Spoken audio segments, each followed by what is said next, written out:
Okay, good day mga katrip. Ito yung output na patuloy na ginagawa ni Lawrence Pineda, grade 11 IE student dito sa Bukaipait National High School. Ito po ay in preparation for the uh, coming Division Festival of Talents.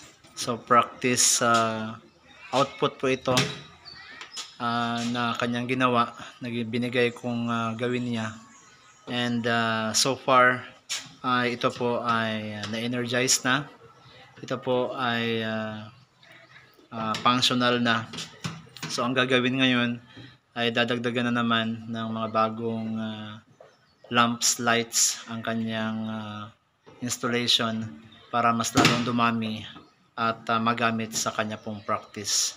So ito ay combination ng gamit ng flexible hose, magamit din ng PVC pipe, and gumamit din ng metal conduit para sa practice diagram na ito. So ayan. Okay. So practice diagram, practice board ng isa sa aking mga contestants na dadalhin sa Division Festival of Talents, mga kaibigan, mga katrip.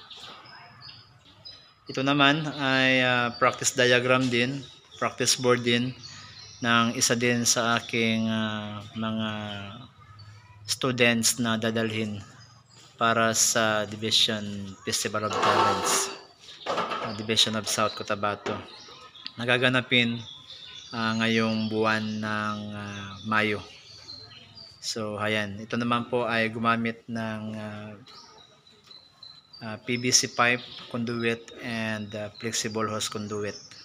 So ayan.